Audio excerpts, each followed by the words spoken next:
Selanjutnya marilah kita ikuti sambutan dari Ketua Umum Pengurus Besar Nahdlatul Ulama Profesor Dr. Kiai Haji Said Akil Siraj MA.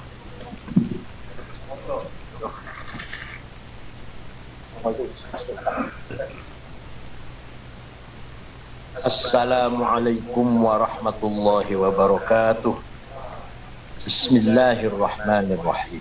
Alhamdulillahi rabbil alamin. Wassalatu wassalamu ala sayyidina wa maulana Muhammad asyrafil anbiya'i wa khatamil mursalin wa ala alihi wa sahbihi wa man tabi'ahu bi ihsan min yaumina hadza ila yaumin nahdhati waddin. Yang saya hormati tamu kita yang terkenal, Gus Miftah. Nama lengkapnya siapa? Masya Allah. Gus Miftah Maulana Habibur Rahman Warrahim. A'azzahullah bi'izzih wa akramahu bikaramih. Gus Ipang Salahuddin Wahid yang saya hormati, Atallahu baqa'ah untuk keluarga ummah, sehatin daimah. Saudara Sekjen Gus Hilmi Faisal, Pak Eman Suryaman, Dr. Eman Suryaman, ada senior mantan Ketua Umum IPNU Gus Azwar Anas, mantan Bupati yang awet enom, awet muda, Kiai Misbah, beserta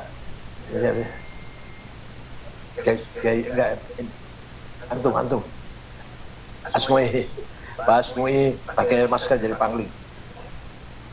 Ketua Lembaga Perekonomian, ada Dr. Sa'dullah Khatib ya, ada Sa'dullah Khatib Syuriah, luar biasa, dari Cirebon aslinya. Ketua Umum IPNU dan Ketua Umum PBNU, rekan-rekan semuanya yang mengikuti acara ini, baik langsung maupun tidak langsung.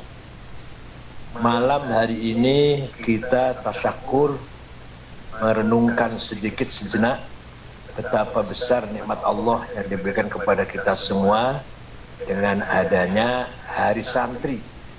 Hari di mana para santri dengan ulamanya, ya ulama ya santri, ulama dan santrinya, kiai-kiai dan santrinya sangat berperan besar dalam bersikap nasionalis religius menghadapi kekejaman atau kesombongan penjajah. Oleh karena itu, para santri dengan kiai-kiai harus diakui, mendapatkan pengakuan dari semua pihak bahwa beliau-beliau dengan santrinya mempunyai andil besar dalam membangun kemerdekaan Indonesia ini. Ada seorang wartawan Mekah namanya Dr. Thariq Shihab menulis buku judulnya Al-Haji Hashim Ash'ari Awwal Wadi Usul Istiqlal di Indonesia.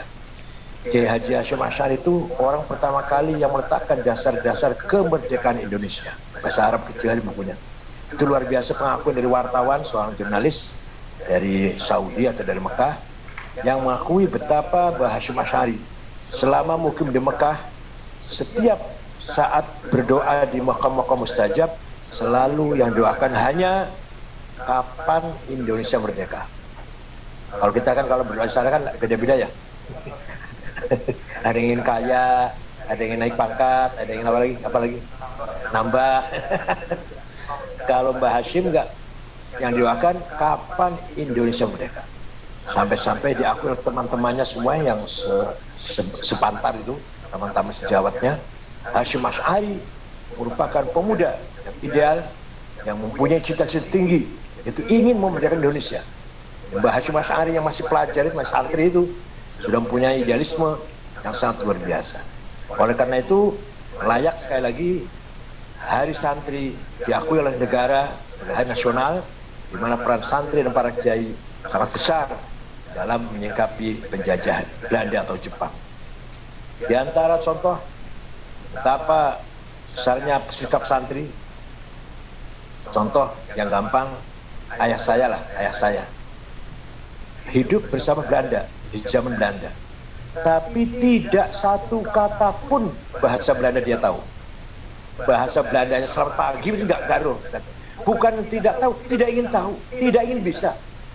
tidak mau bisa. Saking bencinya terhadap Belanda. Jaket celana haram, pakai dasi haram, tidak pakai kopiah haram. Barang siapa tidak pakai kopiah tidak sah jadi saksi perkawinan. Masya Allah. Jadi saksi nikah, akad nikah nggak sah kalau nggak pakai kopiah. Itu rata-rata sementara ayah saya atau ada Nabil nggak, kakeknya Nabil itu teman kakeknya Nabil, kayak Asrori itu sama lah seperti itu, kencengnya itu.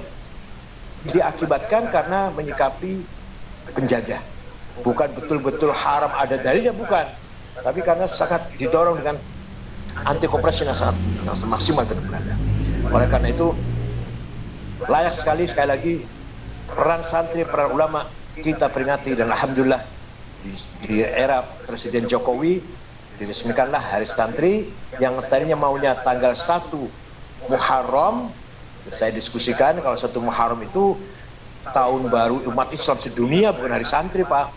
Akhirnya beliau memerintahkan Menteri Agama Pak Lukman Saifuddin mengadakan FGD di Hotel Salak Bogor, dan jadi narasumber Pak Abdullah Syarwani, Azumati Azro, saya, semua ormas diundang, hatta Muhammadiyah diundang, semua ada hadir maksudnya. Dan semua akhirnya sepakat bahwa Pak Hidayat Wahid bahwa Hari Santri adalah tanggal 22 Oktober, di mana di hari itu 76 tahun yang lalu Hadrat Syekh Hasyim Asy'ari mengeluarkan fatwa resolusi jihad, yaitu membela tanah air hukumnya fardhu ain. Barang siapa mati demi tanah air mati syahid. Man mata li ajli watanihi mata syahidan wa man khana li watanihi halalun damuh. Barang siapa berkhianat terhadap tanah airnya menjadi mata-matanya Belanda atau Jepang, boleh dibunuh hal darahnya. Tapi nggak mengkafirkan, nggak bilang kafir, nggak, hanya boleh dibunuh orang berkhianat terhadap tanah airnya. Itu resolusi jihad tanggal 2 Oktober disepakati oleh semua yang hadir waktu itu di Hotel Salak. Begitu mau dekat mau diumumkan, Muhammadiyah tidak setuju dengan alasan akan menimbulkan polarisasi. Nanti ada santri, ada non santri di saat-saat negara butuh persatuan. Saya jawab kepada Pak Jokowi, Pak, ada hari Ibu Kartini nggak ada, Pak, nggak ada hari di Jalan Sudirman, nggak apa-apa. Ada hari guru, nggak ada hari murid. Ada hari ibu, nggak ada hari bapak, nggak apa-apa tuh, nggak bikin menyebabkan pecah, nggak apa. Udah terus berlangsung. Alhamdulillah. Dilalah itu apa? Dilalah apa? Kepresnya itu nomor 9 tahun 2015, nomor 9. Kemudian 9 Muharram apa itu? Di Istiqlal itu 9 Muharram, ya Allah, luar biasa. Jadi keramat juga bintang 9 Nubus Miftah, ya Allah, luar biasa. Enggak guyon, betul. Oleh karena itu, mari kita bersyukur kepada Allah, mari kita panjatkan puji kepada Allah bahwa kita bangsa Indonesia mempunyai karakter, kepribadian, yaitu kepribadian santri, the good moral, yaitu moralnya santri yang ahli ibadah, religius, amanah, jujur, santun, berakhlakul karimah. Itulah santri. Ini merupakan khazinah atau hazanah syiariyah. Kita ini kaya dengan beberapa kekayaan. Sarawat, kita ini kaya dengan beberapa kekayaan, Gus. Pertama, sarawat istimaiyah, kapital sosial. Kekayaan masyarakat yang luar biasa kita ini. Bagaimana masyarakat bergantung dengan kiai, bergantung kepada kiai. Apa kata kiai? Dari sejak nikah, panggil kiai. Kemudian selamatan hamil 7 bulan, kiai. Lahir, ngasih nama, akikah, kiai. Sampai menikah, sunat dulu, sunat, kiai. Nikah, kiai. Mati, kiai. Ya Allah, luar biasa. Kiai wal-wahad semua tuh rujukannya kiai. Bersandar pada kiai. Dari nikah sampai hamil, sampai melahirkan, sampai menyunati, sampai menikahkan anak lagi, atau sampai menikahkan cucu lagi, mati, semua itu kiai. Ini harus kita pelihara, harus kita pegang erat-erat. Orang yang tidak senang pada kita pasti hasud, iri. Kiai nggak ada apa-apanya, gitu-gitu aja kok diikutin, hanya gitu-gitu aja kiai kan.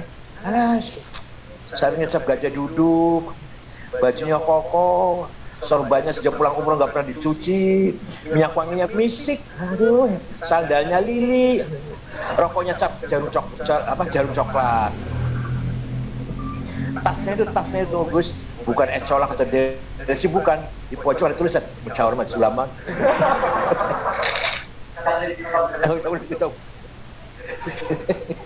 Gitu kok berwibawa gitu, gitu kok diikuti oleh masyarakat, gitu kok dipercaya, gitu kok jadi imamnya masyarakat. Informal leader.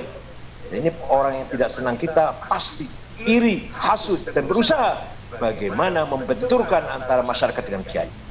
Bagaimana agar masyarakat jauh dari kiai dengan segala macam cara, apa itu dengan medsos, apa dengan fitnah, apa dengan tuduhan-tuduhan yang tidak baik pada kiai.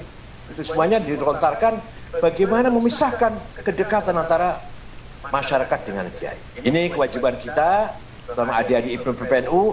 Terus jaga ya, kapital sosial ini sangat mahal yang tidak dipunyai oleh kelompok lain. Coba kalau Harla NU atau Istighotha atau Sholawatan bersama atau Gus Miftah ceramah, hadirin puluhan ribu, apa dijemputin? Apa dikasih amplop? Enggak, datang sendiri. Saking cintanya pada Gus Miftah. Padahal ulama bukan sih? Padahal ulama sekelas Gus Miftah loh. Apalagi sekelas Bashir Masyari, sekelas Dewa, sekelas Gus Miftah aja orang mendengarkan dengan rasa cinta, menghadiri ceramahnya Gus Miftah tanpa ada imbalan. Yang kedua, kita punya sarawat hadariyah, taqafiyah. Kita punya kapital peradaban dan budaya. Contoh yang paling menonjol yang harus kita banggakan dan kita pelihara, rujukan kita, marja kita adalah kitab kuning, kutubut turath, kutubul a'immah, para ulama, wal masyayikh. Setiap kita mencari hukum, cari masalah, pasti buka-bukanya kitab kuning. Munas, Fathul Masail, bukannya kitab kuning. Ini kekayaan yang luar biasa. Ormas lain nggak ada itu. Yang karena nggak bisa baca barangkali ya. Ini luar biasa. Harus kita pelihara dan kita banggakan. Kita harus bangga. Kita ini kalau berbicara agama, rujukannya, referensinya, kitab kuning, kutubut turath. Kitab yang ditulis oleh para ulama terdahulu, Imam Syafi'i, Imam Nawawi, Imam Romli, Imam Abdul Fajr Ansori, dan seterusnya lah. Oleh karena itu, kita ini punya luar biasa sebenarnya kita ini. Bahsul Masail atau Munas membahas 15 pertanyaan, 3 hari selesai. Silahkan ormas lain bahas masalah 15 masalah, 2 bulan selesai apa belum, nggak tahu saya. 2 bulan selesai apa belum? Tapi kiai-kiai, saya pernah menyaksikan sendiri, sering menyaksikan sendiri, bagaimana kalau kita Bahsul Masail atau Munas itu, masalah 15 masalah, 2 hari selesai. Hukumnya cloning, hukumnya sholat Jumat di kantor, bukan di masjid, hukumnya macam-macam lah. Hukumnya apa, bisnis sama kripto ya. Nah, itu dijawab 2 hari selesai. Segitu banyaknya masalah. Ormas lain silahkan, kalau bisa jawab selama 2 hari, 2 bulan barangkali baru bisa jawab. Karena apa? Karena punya malakah. Para kiai itu punya malakah. Apa malakah itu apa? Yang sudah menjadi jati dirinya itu loh. Sudah malakah. Apa? Karakter boleh, karakter juga boleh, atau punya hobi ya, sejak kecil. Setiap ada masalah, buka-buka kitab kuning. Kalau ada masalah, buka-buka kitab kuning. Sehingga itulah kekayaan kita. Kita harus jaga itu. Harus jaga kutubut turath.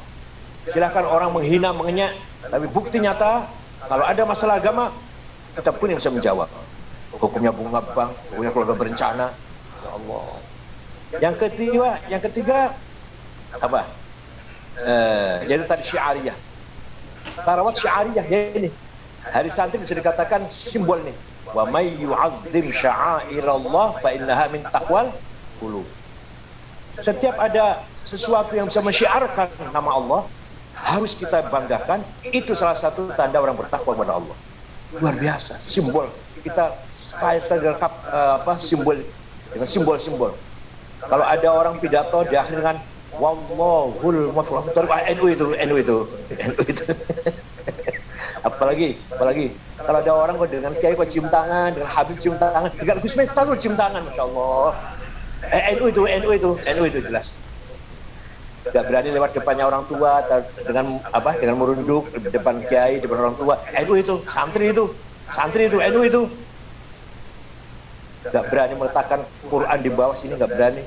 Kalau bawa Quran pasti ditaruh di sini, bacakan dulu, kadang-kadang Atau kalau bawa Quran pasti begini, santri itu, NU itu, kita lewat masjid ada bedungnya, santri itu, NU itu, barang Bu NU entah bukan lah, pokoknya Bu NU Bora, semua ada bedungnya NU lah. Itulah kekayaan simbol kita, kekayaan simbolik, kapital simbolik, harus kita pelihara, harus kita jaga. Nyun sewu ya, nyun sewu maaf, termasuk kopiah, ini juga simbol orang NU. Simbolnya santri itu pakai kopiah. Tapi sekarang sudah berubah sih, sudah nggak pakai kopiah juga santri juga sih. Tapi itu simbolnya lah. Kali pakai sarung, wah jelas-jelas NU itu. Itu hasil banyak sekali simbol-simbol yang harus kita pertahankan. Kemudian Sarawat sia-sia. Kapital politik. Wah, jangan dikira kiai-kiai nggak ngerti politik. Para ulama dulu setelah penjajah kuat, Belanda kuat, yang tadinya para ulama itu di istana, di kota tinggalnya karena Cirebon yang bangun Sunan Gunung Jati, Banten yang bangun Sultan Hasanuddin, Demak yang bangun Nadir Fatah, Surabaya yang bangun Sunan Ampel. Di kota, ulama itu di kota dulu, orang kota lah ulama itu. Begitu penjajah sangat kuat, mengkhawatirkan kalau agama dan akhlak itu atau rusak, maka para ulama, para kiai keluar dari kota, meninggalkan perkotaan, hidup di desa-desa, membentuk pesantren. Ternyata pesan itu di samping tempat ibadah, tempat kajian, tempat renungan, tempat riyadhah, samping itu semua, pesannya ada kerajaan-kerajaan kecil yang punya otoritas politik tersendiri. Sudah ada kerajaan Tembiring, kerajaan Denanyar, kerajaan Tambak Beras, kerajaan Lirboyo. Dalam arti yang luas deh, politik dalam arti yang luas, bukan berarti politik praktis, bukan. Jadi ternyata bobotnya pesantren punya bobot politik, punya nilai politik pesantren itu. Jangan dikira, perlu dipertahankan itu. Hanya saja ya sayang kadang kita ini kurang bisa mewarnai politik kita di tataran nasional. Kalau sudah jadi bupati belum tentu bisa mewarnai pesantren di kabupaten. Ya lumayan sih, lumayan. Sudah mulai lumayan sih. Gubernur Jawa Timur NU. Tapi bagaimana bukan hanya gubernurnya NU, Bupati Banyuwangi NU, bukan hanya di situ. Bagaimana bupati bisa mewarnai cara berpikir, cara bersikap, berperilaku, berbudaya lah masyarakat dengan warna NU. Wakil Presiden NU. Nah, bagaimana kalau Wakil Presiden lebih lagi berperan meng-NU-kan masyarakat. Bukan mengekon harus dengan simbol NU, tidak. Pola pikir, cara berpikir, cara berperilaku, cara berpolitik juga, dan ala NU, budaya ala NU, itulah yang kita harapkan. Itu baru nanti menjadi Sarawat sia-sia azimah. Kalau ini belum azimah belum. Yang terakhir yang masih kita menyedihkan ini, kekayaan finansialnya ini. Insya Allah kita ini mustahiqin, wal fuqara wal masakin. Kapan ya NU ini menjadi muzakin, bukan menjadi mustahikin terus. Ya Allah, selalu tangan di bawah, nggak pernah tangan di atas kita ini. Padahal kata Sekjen sering dikatakan oleh Sekjen ini, kalau kita sadar berorganisasi, nggak usah banyak-banyak, 10 juta orang aja, tiap hari iuran 1.000 rupiah, berarti sehari 1 miliar, 10 miliar dari 10 juta. Sebulan berapa? Setahun berapa? Wah, selama 5 tahun proposal berhenti itu. Kita ini sudah nggak jadi ashabul proposal kita ini. Mau harlah, mau apa, mau bikin masjid, madrasah, pesan tanpa proposal. Dari 10 juta warga saja, apalagi kalau dari 10 juta. Dan 1.000 rupiah, jangan banyak-banyak. 1.000 rupiah, nggak usah ditambahin deh. Tiap hari 1.000 rupiah. Berarti seminggu berapa, 10 hari berapa, sebulan berapa. Kita mungkin kaya raya. Kalau kita lihat, Masya Allah, jumlahnya orang kaya Indonesia ini, 50 orang. Saya cari, nggak ada yang namanya Madrais, Jumati, Solikin, nggak ada itu. Itu kan namanya orang itu, namanya orang itu kan Solikin, Jumati, Madrais, Zulkifli, alas. Lagi-lagi ada ini namanya Eka Cipta, Budi Hartono, Tarnoto, namanya itu. Ya ada orang Islam yang ada sih, nomor 6, Khairul Tanjung nomor 6, tapi bukan NU, bukan. Kapan ya? Haji Hasan Basri. Wah, NU itu, nama NU itu yang dia kapan? Apa?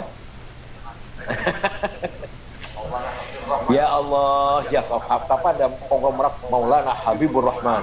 Masya Allah. Inilah yang masih kita ketinggalan jauh, bagaimana kita membangun kekayaan finansial. Memang dulu kita warisi para ulama, para kiai tidak pernah mementingkan hal ini. Jadi kita mewarisi itu. Bayangkan ya, bayangkan. Contoh ayah saya aja, contoh ayah saya tahu sendirilah. Pagi sampai malam ngajar, nggak pernah cari duit tuh. Jam 9 ngajar Fathul Mu'in, sampai zuhur ngajar Alfiyah sampai asar Ulatul Isyarat, pada maghrib libur atau istirahat, pada isya Fathul Wahab, Fathul Qorib, atau kalau malam Jumat ikut berjanji dengan santri-santri. Kapan cari uangnya itu? Kapan mikirin uangnya itu? Mikirin cari uang nafkah supaya membangun ekonomi, nggak ada. Agenda ekonomi itu nggak ada. Kalau kita lagi duduk ya, kita duduk itu tidak pernah mengatakan kamu nanti makannya dari mana. Nggak pernah tuh. Ayah saya tuh, anak ayah saya tuh 5 laki semua. Jadi anaknya ayah saya tuh 5 laki semua.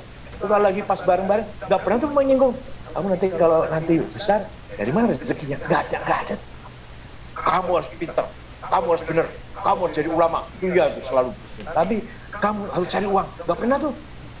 Ya Allah. Akhirnya jadi kayak gini, nasibnya nih kayak gini, jadi nasibnya seperti saya ini.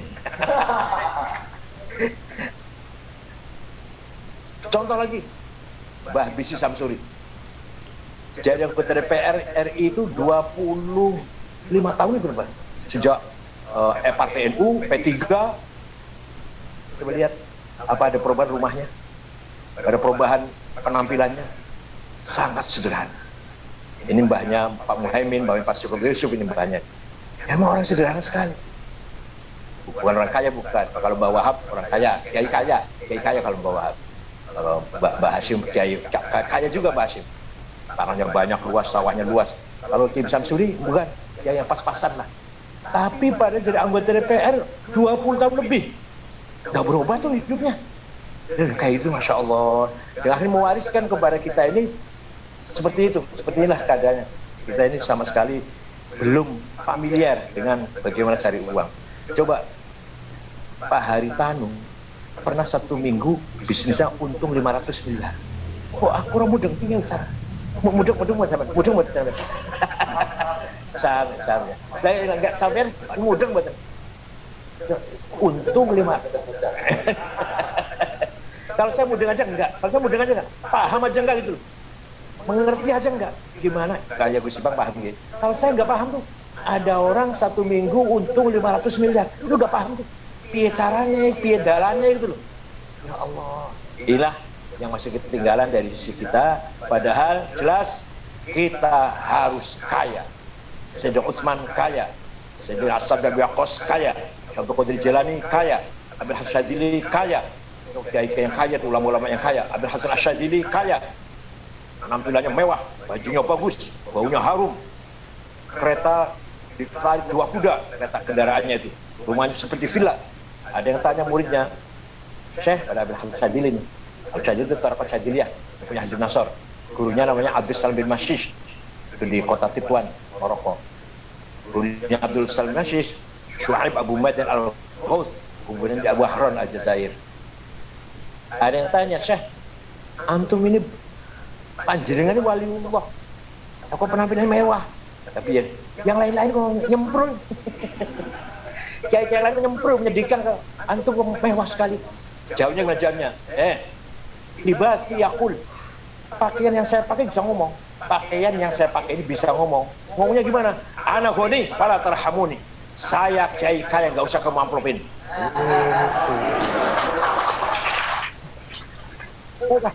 Kalian pakaian nyemprung, menyedihkan itu. Ya Allah, tasnya itu ada tulisan pojok musyawarah ulama kabupaten. Itu pakaiannya bunyinya gini, ayyuhan nas ana fakir farhamuni. Jadi penampilan itu penting, penampilan itu juga penting, walaupun tidak paling utama, tapi penting juga penampilannya. Keren jangan, supaya kita besar hati, jangan minder di depan orang lain. Itu loh, Masya Allah. Karena kita lihat kiai-kiai di daerah, ya Allah, menyedihkan sekali. Ya gimana Kiai Banyuwangi melarat apa setelah bupatinya Nazwan terus kaya-kaya Pak? Ada peningkatan. Nah ini ya, perlu kita pikirkan bersama.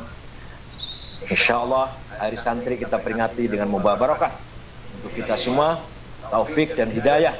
Taufik datangnya dari khawatir uluhiyah, dan limpahan illumination dari Allah, namanya taufik dan hidayah. Kalau ilmu laduni atau ilmu kecerdasan, ilham, tak khawatir malakutiyah dari malaikat.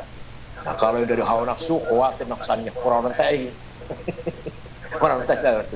Yang terakhir khawatir syaitoniyah atau iblisiyah, bisikan setan. Yang terakhir. Mudah-mudahan kita semua di hari santri ini mendapatkan khawatir ilahiyah dan khawatir malakutiyah. Syukran wa dumtum fil khairil barakati wan najah wa yahfadzukum jami'an wa ya'khudh bi aydikum fi shalah wal khair. Wallahul muwaffiq lakum at-thariq. Assalamualaikum warahmatullahi wabarakatuh. Waalaikumsalam warahmatullahi wabarakatuh.